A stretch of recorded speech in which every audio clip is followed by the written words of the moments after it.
sa mga sikat, pero hindi naman talaga. Pero baka sakaling meron pa lang iba. Hindi man lang ikaw yung pilay, pero alam ko naman na ikaw lang yun. Nandun nakita kong pilay.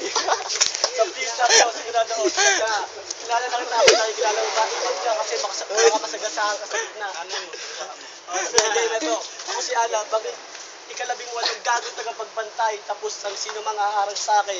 Huwag mo iyahan ang sarili mo kasi hindi tayo kapantay, oh. Pantay ka na ako sa'yo.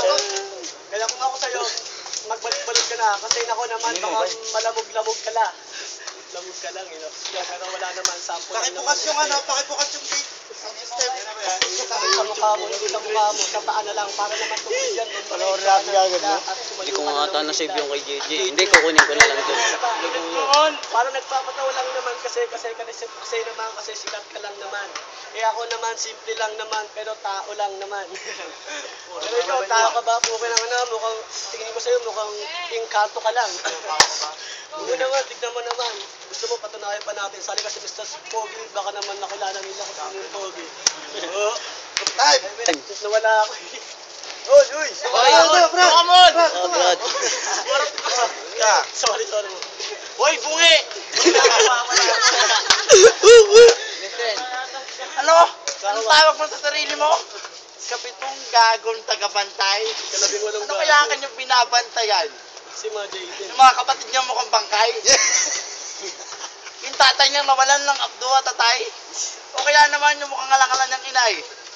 Pare, kahit na anong gawin mo, this is the sharpness. Hindi mo matatapatan yung husay ng utak ko kasi yung utak ko mas malawak pa sa 18 apartment. Oo, sige. Pero bakit ganun? Yung ipin mo parang classroom lang namin. Alam mo bakit? Alam mo bakit? Bakit? Madaming absent. Ang dami gago. May dalawa pang paurong. Hindi ko kilala kaya wag kang bumulong. Parang aatake ka ng panakmal. Kaso natakot yung ipin mo sa baho ng hininga nakakagatin mo. Gago, uso ba toothbrush sa tribo nyo? May dentista pa sa panahon na sinilang ka, gago? Tsaka bakit ganon? Yung kalaban ko kanina, tsaka yung kalaban ko ngayon, magkawit yung ilog nyo. Magbayaw sila, magbayaw. Huwag mong lalaitin yung kapansanan ko. Kasi dito ako nakilala. Pero wag mo din naman sabihin na dahil dito lang ako sumikat, dahil dito lang ako nagkaroon ng entrada. Hindi ko nakasalanan na naging lumpo ang aking paa. Dahil hindi ka naman talaga sa paa nagrarap, di ba sa bunganga tanga? Sige, rap tayo gamit paa. Kaya mo ba? Laitin mo na laitin yung paa. Hindi naman yun mahalaga kasi kahit nakahiga ako tulog, papatayin pa rin kita. Partita, no look. Wala ring sulat, walang handa.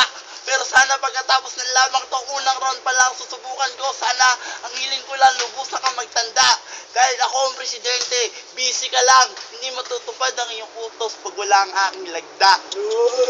Time. Nice one. Ano, may bawan ka pa? Sige, game. Kaya pa. Titira malapit siya, 4. Laban na ba sa paa? Sige, pakita mo ako ng mga galaw mo sa paa. Okay na lang pag pinakatawa ka ng mga rip ko, baka dito makasabay bigla. Ano, ha? Mamalag ka na ba? Okay na ang kinaka? Sino ka ba? Pinangina, kalbo ka lang naman. Wala ka naman talagang alam. Game. Ano sinasabi yung presidente? Kung na gusto mo patawin ko yung presidente.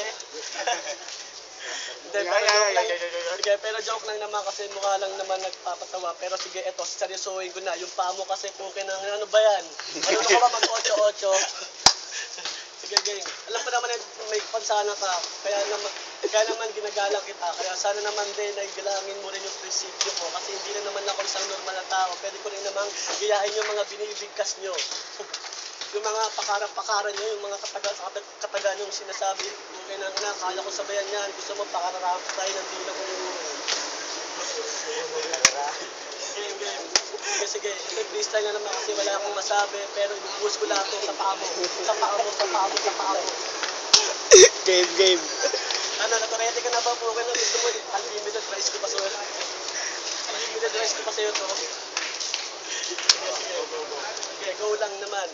Ako ay aabante lang. Tabi-tabi kasi baka magbangga ka lang. O gusto mo, kain ka lang. Time. Lahat ibubuhos mo sa paa ko. Tukmol! Ngayon, pakinggan mo, yung bara ko, ibubuhos ko sa ipin mo. Ako yung veterano, baguhan ka lang, kaya huwag kang magmaganda. Kung ako ang pinanto, di ka mukha kang K-pop na nalanta. Tangina. Tinanim ka sa lupa para maging kapalit ni daming sugat. Kaso, napuno ka ng muta, kaya yung mata mo hindi mo maimulat. Kaya kaya kang patiwarikin ng paakong pinupulikat na may kamataya kaakibat. Dahil parang si Efren Bata Reyes, sasarguin kita kahit di kita sumisipan. Lalim, no? Kailangan mo sa salbabida.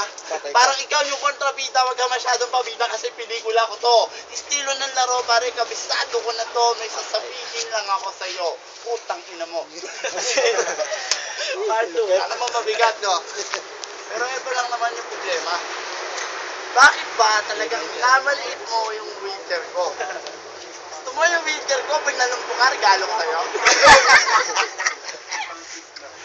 Tanong ko sa'yo, yung wheelchair ko, nakarating na ng Batangas, nakarating na ng Baguio, nakarating na ng Boracay. Ikaw, ang narating ng paa mo, bubong ng kapitbahay. O baka naman, aparador ng panty ni nanay. O baka naman yung lalagyan na ng coin purse ni tatay. Kasi, mukhang mukha mo pala nga natang snatcher ka na. Inaamin kong hindi ako naglalakad, pero mas gugustuhin ko na magkaroon ng gantong paa. Kesa naman magkaroon ng ganyang mukha, tanga, magbibigti na lang ako, hayop ka. Kasi real talk, ang pangit mo! Pinagdidiinan ko sa bundle pan. Pasalamat ka kasi pag nawala ka ng pamasahe, iakas kita sa dalakong sasakyan. Huwag mo akong lalabanan sa teritoryo ng laro ng loik ako kasi meron kang kalalagyan. Mga taon lang tinitinda doon sa aking bahay na tinitiraan. Doon sa Balites. Sorry, nakikita na lang ako 2 araw na. Pero hindi mo pa rin ako matatalo kasi mababaw ka. Ako'y taga Bulacan. Pero ang mga banat ko hinayubak. Umiikot ako ng EDSA, nakarating ako ng Canada nang wala akong tagatulak. Ikaw, ano na pala mo sa bahay nyo? Kahit tulog sa laro ng video game, tulog ulit. So may iisip ng barang makukulit, parang sumikat ulit sa mga kapitbahay nyo. Gago, hinahanap ka na ng kapatid ng nanay mo.